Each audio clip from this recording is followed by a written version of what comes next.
다들 전두환 대통령에 대해 잘 모르시는 분들이 많습니다. 전두환 대통령의 죽음도 그렇고 삶도 아무것도 모르면서 전두환 대통령을 욕하는 사람들이 쏟아져 나오는 것이 현실입니다. 사실 전두환 대통령은 이렇게 국민들에게 욕을 먹을 뿐이 아닙니다. 그가 어떻게 살아왔는지 또 어떻게 죽었는지를 알면 아마 모두가 이렇게 욕을 먹을 것이 아니고 어디까지나 공과 과가 있는 인물이구나. 이렇게나 나라를 위했던 사람이구나 알 겁니다. 누군가의 선동으로 듣는 것이 아니라 한번 객관적으로 전두환 대통령이 이룬 업적을 한번 들어보시죠. 일단 마치 전두환 대통령이 무서운 이미지, 군인의 칼 같은 모습 때문에 자유를 억압했다는 생각을 하는 분들이 많은데 완전히 반대입니다. 전두환 대통령은 사실상 우리나라의 진정한 자유를 처음 맛보게 해주었습니다. 무려 37년 동안 시행되었던 야간 통행금지를 폐지합니다. 이게 왜 업적이냐? 헌법상 대한민국은 자유로운 민주국가인데 이 법은 헌법을 정면으로 부정하는 일이기 때문입니다. 야간 통행금지를 없앰으로써 우리나라는 자유 대한민국에 한 발짝 다가가게 된 겁니다. 또한 지금 전 세계 어디를 봐도 우리나라만큼 인터넷이 잘 발달된 곳이 없죠. 이러한 인터넷 누가 만들었을까요? 인터넷 네트워크망의 기초를 만든 것 또한 전두환 대통령이었습니다. 당시 비용과 규제 등 엄청나게 여러 말들이 많았습니다. 당연히 다들 미래를 볼 수 없었고 인터넷의 시대라는 건 상상조차 할 수 없었습니다. 하지만 전두환 대통령은 광케이블을 강력하게 주장하며 결국 미래에는 인터넷 강국이 될 것이다. 인터넷이 세계를 좌우할 것이라며 인터넷 강국의 기반을 마련합니다. 심지어 서울 아시안게임, 서울 올림픽 등을 개최하여 미래의 스포츠 세계인 우리나라를 마련하는 데도 성공합니다. 우리나라를 널리 알리는 데 성공한 거죠. 그리고 무엇보다 제일 중요한 일이죠. 우리나라 역사상 가장 황금 같은 성장률을 보였을 때가 언젠지 아십니까? 경제 성장률이 가장 치솟고 한강의 기적이라며 모든 세계가 주목하던 그때가 바로 박정희 대통령 시대도 아닙니다. 바로 전두환 대통령 집권 시절입니다. 물론 박정희 대통령이 토대를 마련했기에 전두환 대통령이 집권하면서 그러한 한강의 기적이 일어난 것은 맞지만 전두환 대통령도 경제 발전이라면 일가견이 있었습니다. 전두환 대통령은 경제 발전이라면 정권의 불만을 잠재울 수 있는 강력한 무기가 될 것이라는 걸 미리 알고 있었습니다. 쿠데타 성공 직후부터 경제 과외를 받기 시작했는데요. 전두환은 1979년 12월 박봉환 경제과학심의회 사무국장에게 경제과외를 받았고 이는 김재익으로 이어졌습니다. 덕분에 전두환 대통령 본인도 기본적인 경제적 식견을 갖추게 되었는데요. 전두환 대통령은 대통령이 된 이후에 김재익을 청와대 경제수석으로 발탁하여 그를 경제대통령이라고 부르면서 신임했습니다. 덕분에 하나회 출신 일색의 청와대에서 김재익은 금융실명제 등을 주장하면서 자기 목소리를 낼 수가 있었습니다.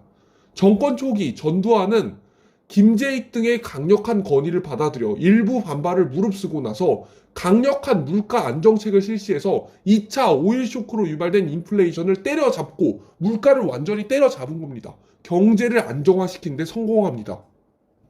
전두환은 경제 정책에 관한 정권의 단기적인 유불리를 떠나서 무조건 장기적인 관점에서 접근했는데 대표적인 사례가 금융실명제였습니다.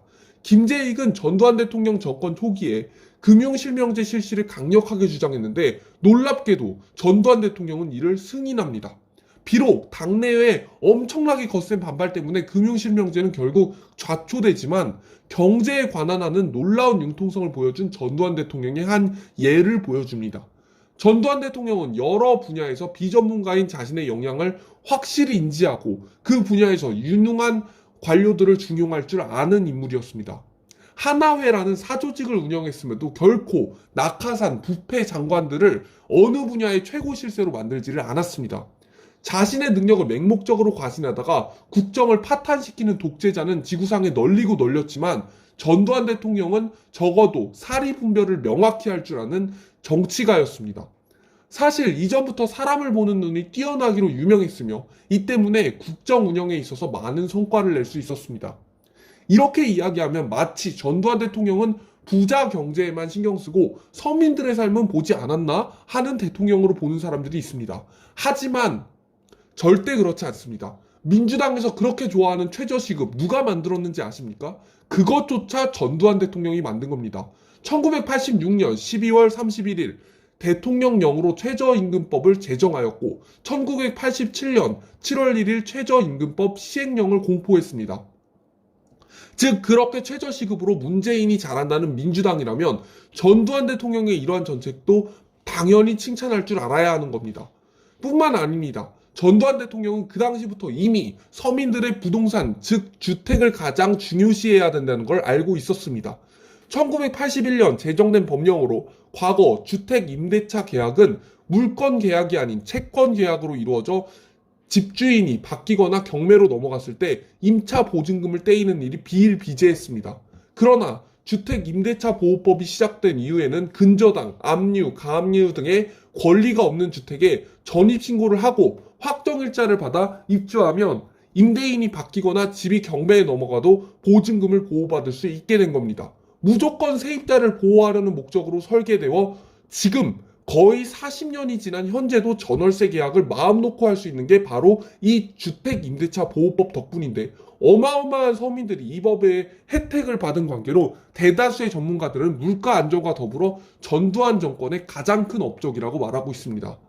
즉 민주당이 지금 서민 정책이라고 내미는 것들은 사실상 전두환 대통령이 만든 정책을 기초로 그것을 좀 더 크게 하는 것과 전혀 다르지 않습니다.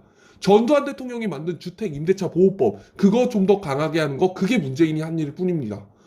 대한민국 역사상 경제 성장률을 가장 크게 끌어올리면서 동시에 서민들까지 챙겼던 이론상 불가능한 일을 해낸 대통령입니다.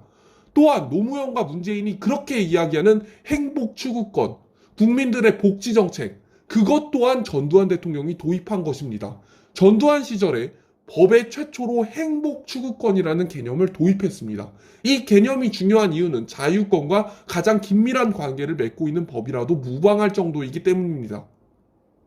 대한민국의 역대 대통령들 중에서 행복 추구권이라는 개념을 법에 처음 적용한 경우는 매우 기념비적인 업적이라고 할 수 있습니다.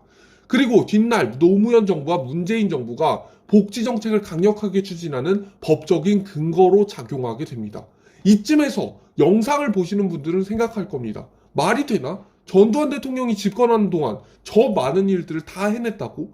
거짓말하는 것 아닐까? 전혀 아닙니다. 놀랍게도 정말 누가 봐도 거짓말 같은 이 업적들을 전부 해낸 사람이 전두환 대통령입니다. 이는 역사에도 기록되어 있고 전부 정확하게 적혀있는 사실입니다. 어디 인터넷 검색만 해도 전부 쭈르륵 나오는 그냥 당연한 업적이에요.